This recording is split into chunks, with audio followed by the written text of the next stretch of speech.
how you hypnotize people is a mechanical process. It's not just luck. You need to figure out the mechanics of hypnotism. That's what we break down in this video.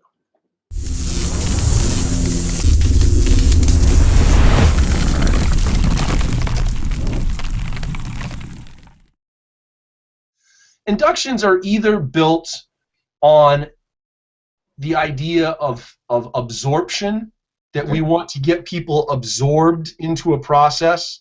That's sort of what induces trance. So eye fixation, get people to visually fixate on a point, a light, a flame of a candle flame, the old stereotype of the watch. That was really visually fixating on the pendulum effect of the watch. So there's a level of absorption that you can create with people that will get them to fixate, and as they get absorbed in the process, they go into trance. Let's go. You can bore people into, maybe I am right now, boring some people into hypnosis. We have a naturally evolved function where when we get bored, we start to daydream, right? Yeah. So one of the most popular induction styles out there is called the progressive relaxation. And it's the idea of either starting at the top of the head and working down through the muscles of the forehead, the muscles around your eyes, the muscles in your jaw and your mouth, the muscles, right down through your body to the feet. Or some people actually start at the feet, and they start with bringing your attention to the bottom of your feet, and they work all the way up through the muscles to the top of the head. Okay. This is a guiding in it brings your attention to the idea of relaxing your muscles, but for most people what it actually does, it just gets you bored. And this monotonous, and now your cheeks are relaxing, and now your lips are relaxing, and this sort of, and people just get bored and they start to trance out. So, so boredom is one of those things. You can use it. So we got fixation, boredom, confusion. Yeah. When you confuse people, they go into this kind of and then what the mind wants is some level of certainty to be returned, right? I need to grab on, I need a footing. Yeah. And so if you shock people or confuse people and then supply a way for them to get some certainty again, they'll latch onto it. And so you can do that as a way of inducing trance. Breathing. You'll find that a lot of hypnotic inductions involve some kind of direct suggestion for people to alter their breathing. You're going to take 3 nice big deep breaths, and every time you breathe in, you're going to hold that breath for just a few seconds, and then as you breathe out, you're going to relax. Well, you're pushing people to alter their breathing, and we know from yoga and Tai Chi and meditation, all these old practices, that altering your breathing is a great way to change brain waves and change your state. Yeah. Those are probably the big thematic ways to look at induction. Then you go into sort of operator style, Okay. which is generally thought of in 2 ways. As an operator, you either operate from an authoritative style or a permissive style. Okay. Authoritative styles, sort of bossy. This is what you're going to do, this is what you're going to experience, this is how it's going to happen. Permissive styles are more facilitative, leading, open-ended. So if I'm doing a progressive relaxation with you, Manny, and I'm doing it authoritatively, I say, Manny, right now start and focus on your forehead. Then you're going to bring your attention from your forehead down to your eyebrows. And and just feel those eyebrows relax. And now relax the muscles in your cheeks, right? And I'm telling you exactly what to relax in what order. If I do that same overall idea of a progressive relaxation, but I do it permissively, I would frame it like, now, Manny, I wonder if you can notice the way your forehead feels. And perhaps as you let your forehead relax, you might also feel your eyebrows relaxing. And you sense the difference there? It's just more of like well, you could do this if you wanted to, but maybe you'll notice something else instead. And maybe you'll notice this happens, or maybe you'll notice that happens. And what it does is it gives people this idea that they can choose their experience. And for some people, that's important. They want to feel like, this is my experience. You can help me construct it, but you can't dictate it to me. That's not okay. Yeah. Now, are there some techniques you use or some filter systems you use to decide which style or approach someone would prefer? You can usually tell, when you do like an intake, you can usually tell just by talking with people, if you're paying attention, what they would prefer. I think when you're doing stage work, people sort of have this understanding when they come to a stage show that there's a hypnotist on stage and he's going to tell us what to do. So stage hypnotists tend to work from a more authoritative place, whereas consulting hypnotists nowadays, we're in this whole like the customer is always right culture, right? So when people come to an office, more often they don't want to be told what to do. They want to be helped. They want to be assisted. And so what I've noticed is most of my colleagues in the consulting hypnotism world nowadays will use permissive styles.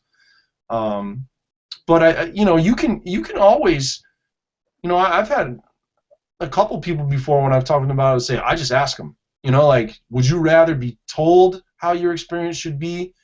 Because there are still people that they don't want to have the responsibility of that. They're like, just tell me what to do and I'll do it. Yeah. They don't want to be bossed around, but they want to be directed.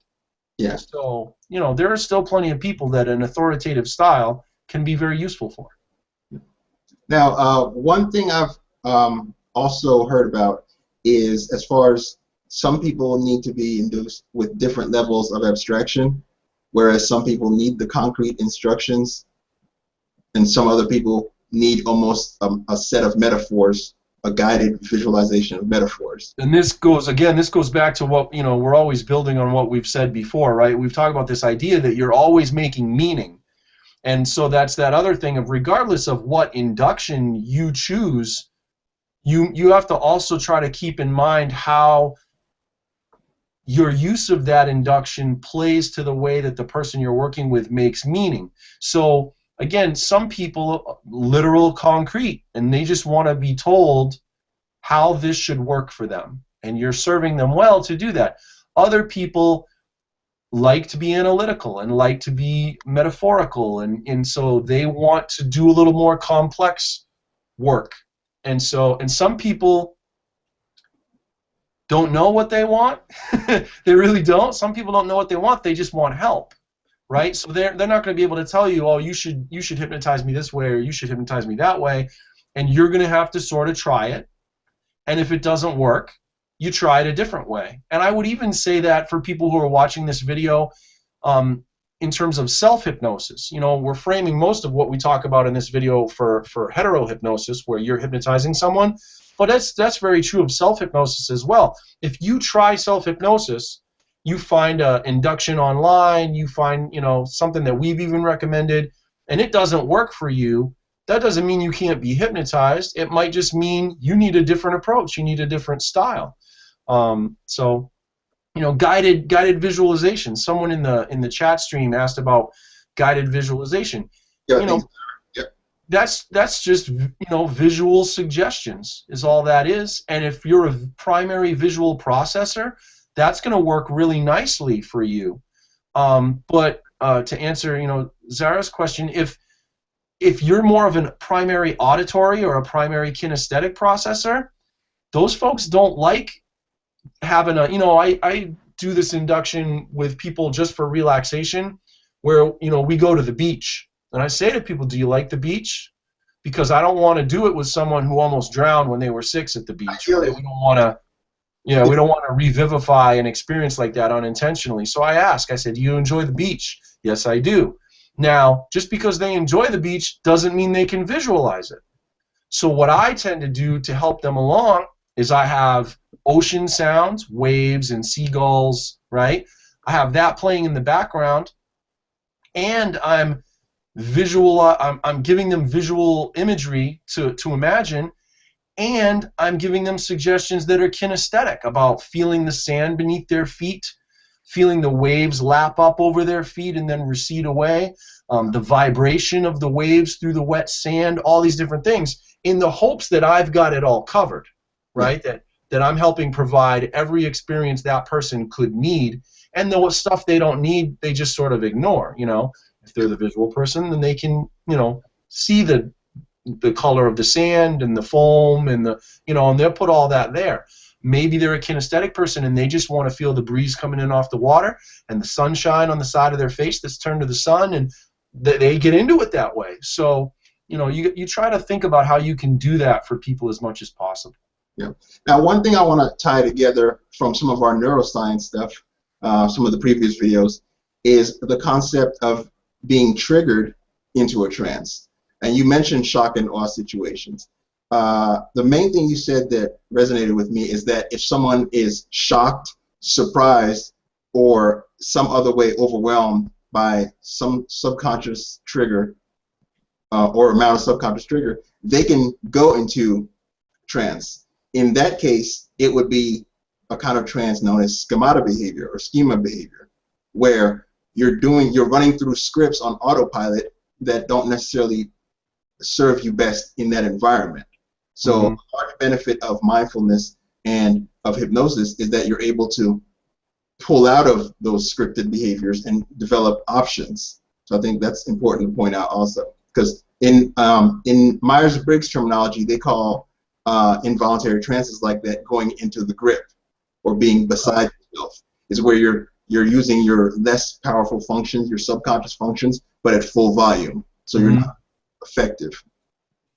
Yeah, and a sort of a gentler version of what you're talking about, Manny, is in the NLP world. NLP practitioners, neuro-linguistic programming, they get taught how to match modalities to people and submodalities to help them go into trance without really a formal induction. So, just having a conversation with someone where you have them tell you a story. Yeah. And as you have them tell you that story, you really ask them to provide you with the details of that story in terms of, as you're telling me the story, you're trying to coax out of them, are they seeing it? Are they hearing it? Are they feeling it? Yeah. To get to their primary processing, modality. And the more you draw out the submodalities, if you see it, is it light or is it dark? If you hear it, is it loud or is it quiet? Those kinds of submodalities. By bringing people to focus more and more, creating absorption really, by getting them more and more focused on those, people will just slip into the trance state. So there's, again, one of the important themes from this particular video is for people to understand there are a lot of ways to induce the hypnotic state. Some of them are very, very explicit and obviously formalized, and others are very, very natural and not explicit at all, very conversational. Some are long, some are quick. There's a lot going on. Yeah, cool. Now I saw Dr. Vogelman asked, aren't most people oriented towards being visually stimulated?